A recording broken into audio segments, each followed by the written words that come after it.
experiment and something that I'm really passionate about in 2020, and that is virtual conferencing. One of the ways that we can use social VR, again, is bringing everyone here together in a single space. There are a lot of hubs going on around the world that I find to be quite inaccessible. So when there's a conference, either it's in Asia, or it's in Australia, or it's in the States, or it's in Europe, it's a lot of travel, it's a lot of time, and also as an entrepreneur, it's a lot of expense. Sometimes it's not even that worth it to go to a conference. I find that people get tugged around, it's really loud, it's really busy, and you're running around from talk to talk. So creating a virtual conference and a summit, just like this one here, is a way to keep the core value of conferences, which is networking, but opening up to people from around the world, no matter where they are, and their disability. So AWE Core comes from Matrix Core. It's co-funded with Alina Kadlowski, and we collaborated with AWE in 2019 for the 10th anniversary to create a virtual conference extension.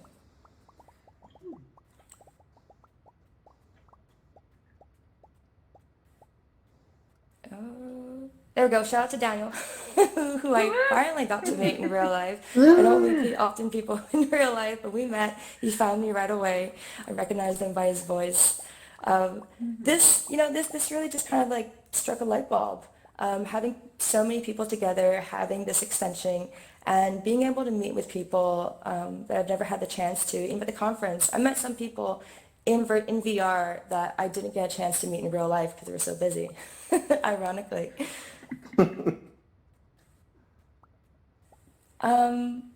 But that's it for me. I'm going to transition. That was just a little brief intro about spatial networks, how it works, what it can be used for, and some of the inspiring things I've seen online. But yeah, they do allow the educator to merge the best parts of in-person and online teaching. So I'm going to pass it on to two awesome experts right here in education who uses technology in real life use cases. So yeah. Awesome. Thank you so much. Thanks, Andy. Yes. Right, Thanks, Bobby. Andy. Paula, it's you and I. We're All right. We got this, Bobby. We do. So, so here's an interesting slide, right? Bringing learning to life through immersive experiences. And that's a lot of the work with Pioneer. It's an opportunity to fail forward without, real consequences, right? We were able to try new things, able to, repeat, start. That's the virtual reality brings that, component to the learning environment. And it kind of, we talked earlier about the sort of taking someone out of their shell, and that's for any learner, right? Whether it's K through 12, higher ed, or even corporate learning. People, their personalities is their personalities, and sometimes virtual reality pulls them out of the sometimes a silo that they might be in, and learning opens up and expands in a lot of different ways, and so. See with your students, Paula, like the embracing of VR technology, or yeah, they're actually when I work. Yeah, for sure.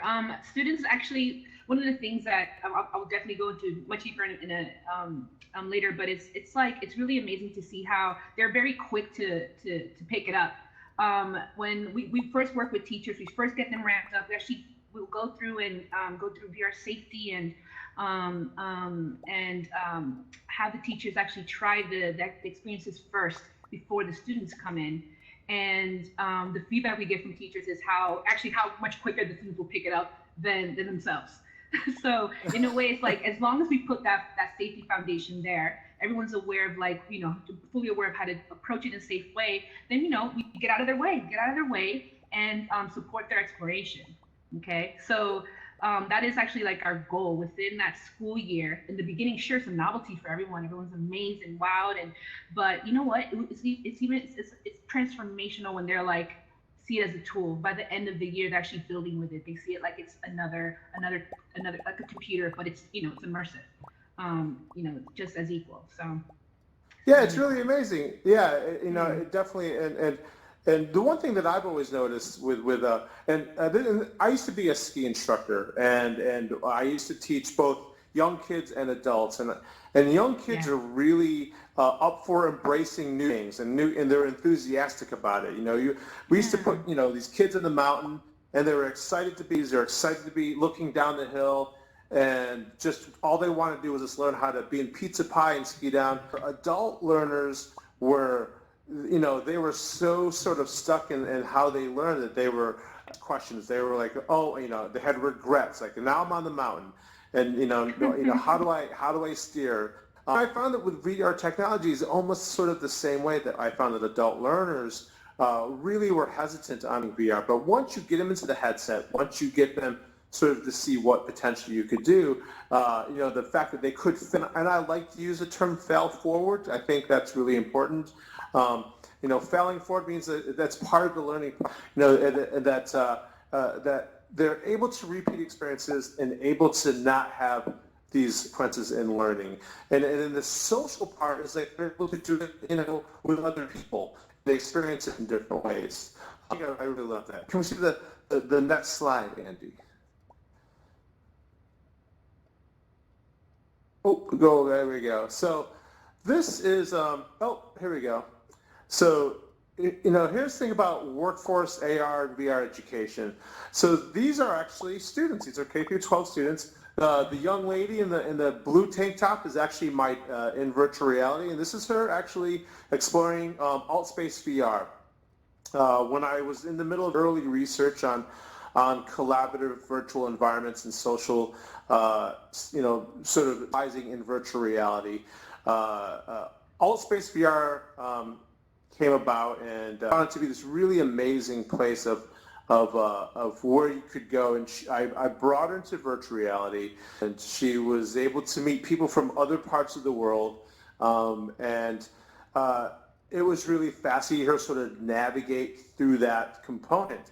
And now we look at education today. We look at 12 environments, and we're starting to see merge cubes in the classroom. We're starting to Oculus Goes in the classroom, and we're starting to see that these new learners have a tool, right? It's no longer just like a textbook, and it's no longer lectures. It's no longer having a film, but now even the field trip, right? I mean, the field trip was a tool, and virtual reality is now this much larger field trip, because now we can take the kids a planet. We can take the kids to a brand new, fantasy world, and so that's why I think, with VR education, and then the social side of it, and the social VRs is, kids can start learning from other cultures, right? Culturally, as our world is starting to get smaller and smaller, outside the cultures is really important in getting to understand those cultures, and virtual reality lets sort of cross those boundaries, right, and those borders, without having to actually, come up with money to like that, or even, go as far as getting permission. So you don't need a permission slip for virtual reality. That's something to really think about on that. Can we go to the next slide? And so in this picture, I really love, because these are college students. These are a college. So there's a college here in the city I live in. It's a small independent, and these students are starting to embrace virtual reality in their classrooms. And this is not this is not a class where it's about coding or computers. This is actually a class on classical studies, and these kids were taken around the world and then using the Goes to actually meet with other students, kids their age in the classroom, to talk to them about where they lived. And it actually brought different types of, if you look at the background, I think there's a viewfinder in there. But these are kids who really, and you would never think, the higher ed, college kids really loving this technology, but they really found it really fascinating. And we actually gave all the students the headsets. They just took off on their own, and we had kids, 360 videos, but we had them getting into things such as, alt space and people, and going into different lectures and the different events that were happening in there. And I think the important thing that there was no instruction, right? We gave them the headsets, and they just started, and it was very natural. And they were then, and I haven't followed up with the students, but some of them were saying how they see this as a tool to stay connected with their families at home, obviously, but to even operate with other students from other schools on projects. And I thought that was really interesting. And of course, we definitely can talk more about that and go deeper into that whole concept. And can we go to the next slide, Andy? So key performance indicators, KPIs, right?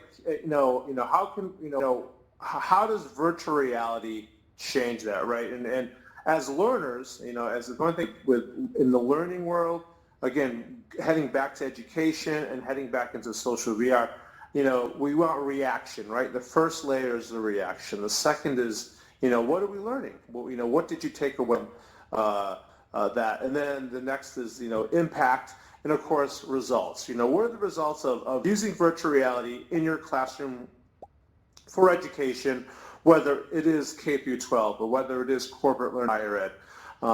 And virtual reality can, as it says, can supercharge that. It can actually give you more information that you can share and help adjust your classroom if you need be, or if you are a student, maybe change the way that you learn. Next slide. I believe so. So here we go. So this is reaction, and I'll kind of pull back here. I'm trying to slide there. So employees, or students, they're able to explore the training from multiple perspectives for the exploration of multiple reactions. They're able to find themselves immersed into a training environment where they're reacting through visual and audio cues. And again, if you think about the classroom, the traditional environment in education, yes, we have that ability, but we don't have this immersive ability that, again, you're going to get real emotional response. You're going to get real physical response from the learners. VR training or VR learning allows you to put your learners into a potentially dangerous or stressful situation.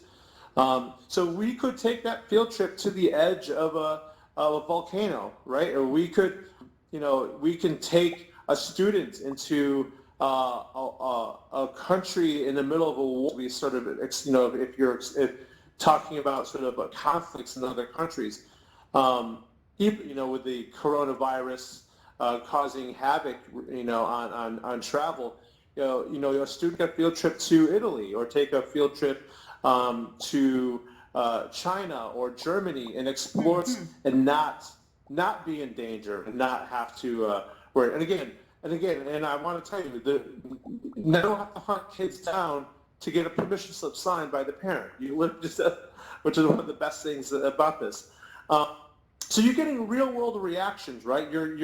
When you put a student or a learner into it, you get that wow factor and that reaction, and that's really important in education, right? You're getting them excited about learning. You're engaging them, and they're able to really sort of display that excitement to you, the instructor, or you, the teacher, way that you see the results, right? You can't tell if they're reading from a book, if they're excited about the information. But when you transport them and they're like, "Oh my God, this is amazing," then that's the kind of reaction you get. So that's next slide, Andy.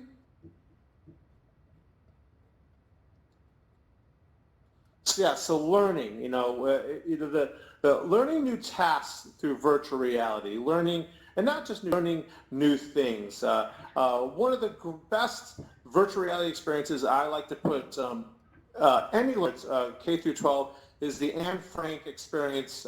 You can get it on the Oculus Go, the Quest, I believe it's in Steam, and it really transports you into a whole other world. you're able to explore that room. You walk through that room, and really, it's beyond storytelling because you're story living, right? You're actually living that what had happened, and you're able to explore that environment. Another one is they made a VR experience on the Unabomber where you could.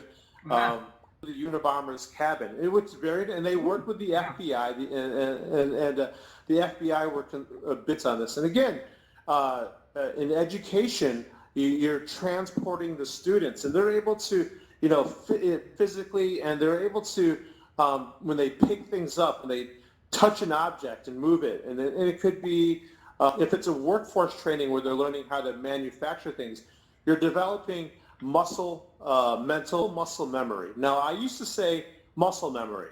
However, I had a conversation with a colleague, and they had said, well, you're not getting the physical feedback in virtual reality, so I backed off, and I now say that you're developing mental muscle memory. So you're able to sort of emotions and understand the actions of what you need to do, pushing levers in virtual reality, and take those concepts and take that muscle memory into the real world after developing them in VR and have a better understanding of how the job is. Or in the case of education, picking up objects, exploring or putting things together like that.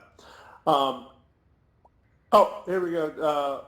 We can go to the next one. There's this impact and behavior, I think, is really important with virtual reality. And how we learn and how we socialize, right? We're able to observe behavior from multiple perspectives, a different person, nationality, right? When I first met Andy was the Bebot in AltSpace VR, and she I was, I can change my shoes, I can change, I don't have this male avatar. I could come as a female avatar or a robot and go into other environments. You can be anything you want, and I think that sort of ability, the experience of social VR impacts the learning. You're able to have some different perspectives, and I think that's a really fascinating part of VR education and VR is we can now experience the social side of things in any type of way we want to. And I think that's, again, something we can really dive into a lot later during the mingle. Can we go to the next, what is the next one there, Andy? Oh, the results. Right. So virtual reality is data rich. And I will say this, one of the things about VR, any type of VR learning, even VR, social VR, is that it's data now.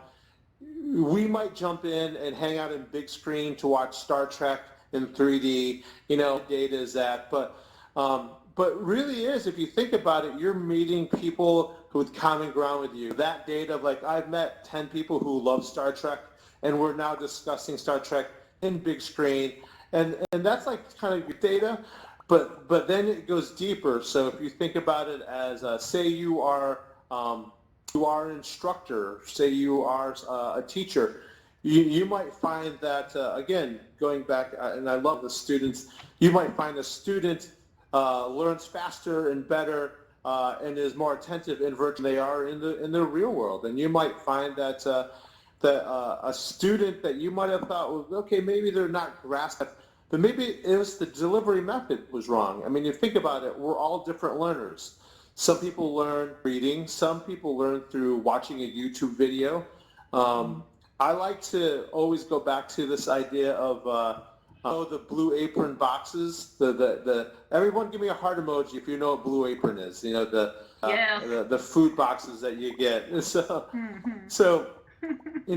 Blue Apron, it comes with it, and some people follow those instructions to a T. Some people throw them out and they just kind of make the item as envision it, or they just totally freestyle. And that's what education in virtual reality is, right? I mean, you're able to sort of explore different ways, explore different things. And again, the data is really big. And understanding your learners will help you as an instructor, sort of reshape your classroom on that. Can we go to the next one, Andy?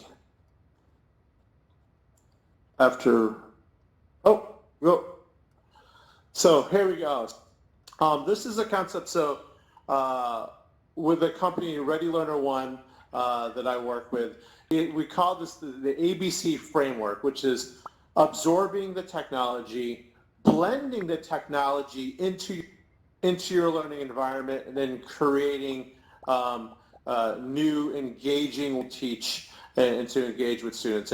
And for me, the blending part is really important because VR, AR education, it's not just VR, AR. I mean, if you were in a classroom in 100% virtual reality or augmented reality, I personally don't think it would be really successful. It's the blended environment. You need to have that traditional component. You need to be able to have lectures, have and films, and actual field trips, but you need to use virtual reality as a tool, have that component as a way to really engage with your students, and it is about blending it perfectly, knowing how to blend it. And I think that's really important. This idea of taking it and then once it's into your learning environment, and then now you're creating your lesson plan. You're creating it as an instructor, or even as students creating things in virtual reality. Again, the students have to absorb the tech, blend it in learning style, and then creating new ways to not only how they learn, but how to then take and then pass it on to their fellow students in classrooms. Can we go to the next one? Might be.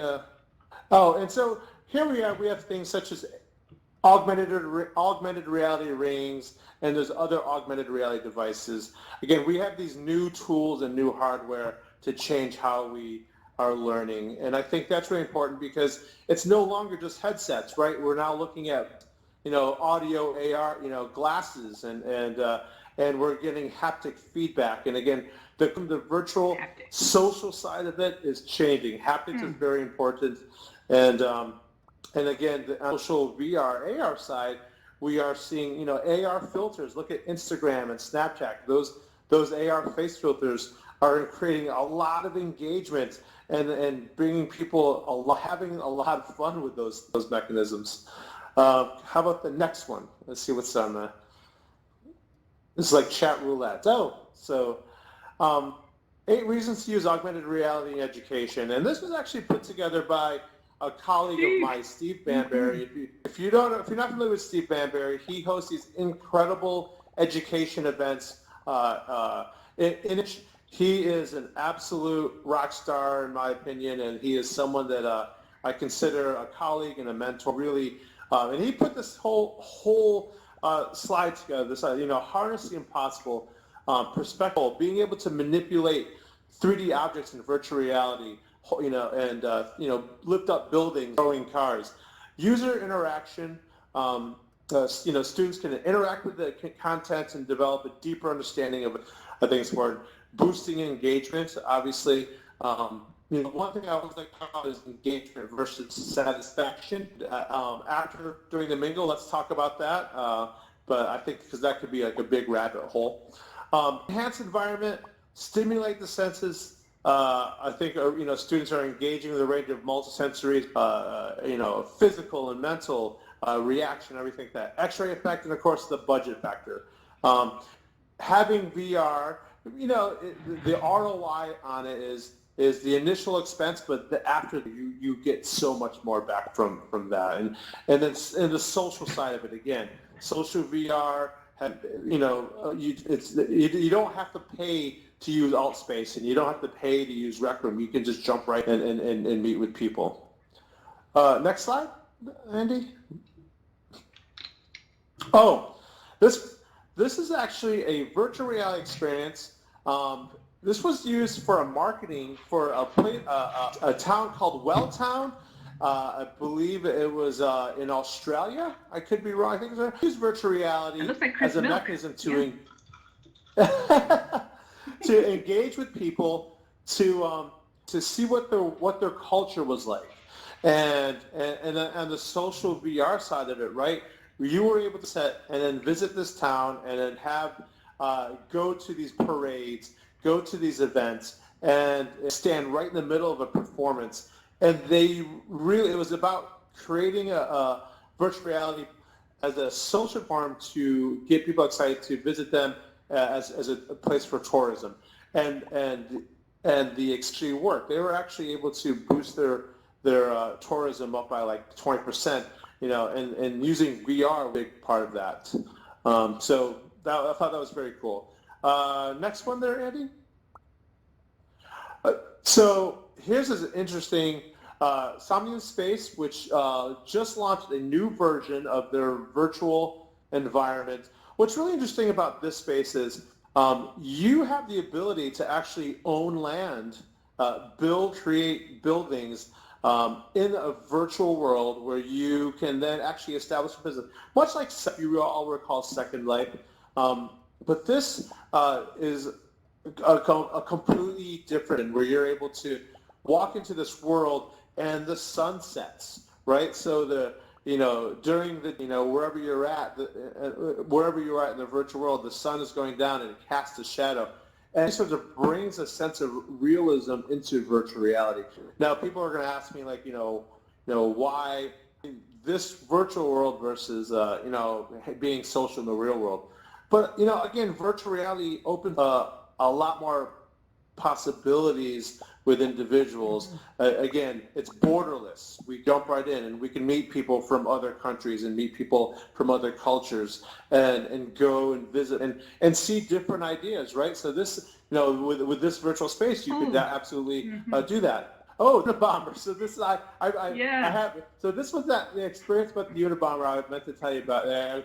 Go into, but yeah, this is Ted Kaczynski. I believe that's his name, and the FBI agents. I had the pleasure of interviewing the FBI agents and talking about this VR experience, and they had said that, interestingly enough, that once the virtual reality experience was finished, they put on the headset. They were able to walk into the cabin.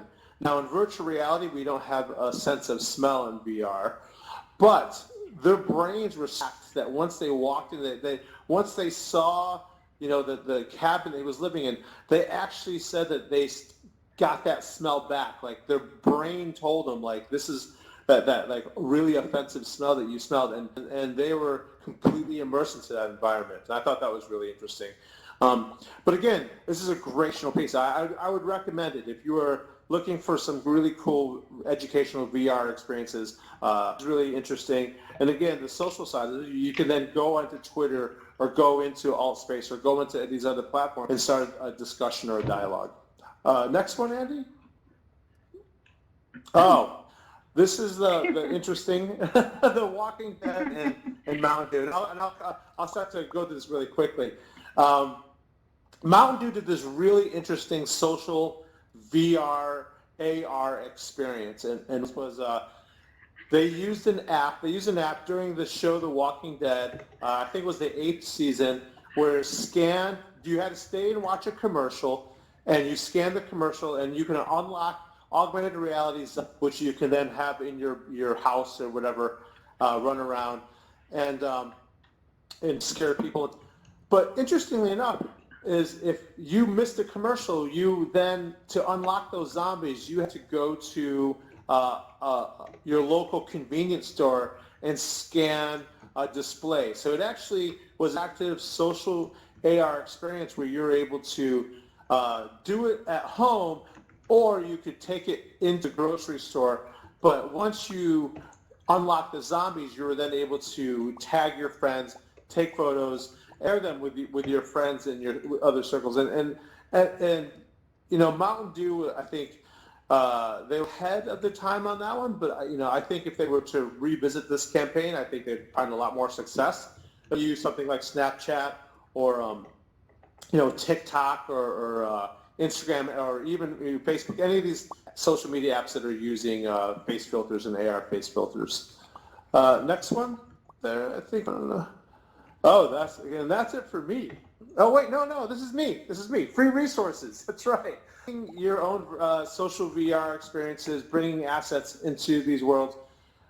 Google Poly, Sketchfab, Marion, all these places and all these resources for you to build, tilt brush, build that you can port into virtual worlds and virtual environments. And here I know I've done events here in Altspace, and I've been able to bring in YouTube links and bring in the ability to shoot hoops into my experiences and bring in music into my experiences. And I think tools are available to you and connecting with people and finding ways of connecting with people. Next one there, Andy. And I'll hurry up. And I believe that I'm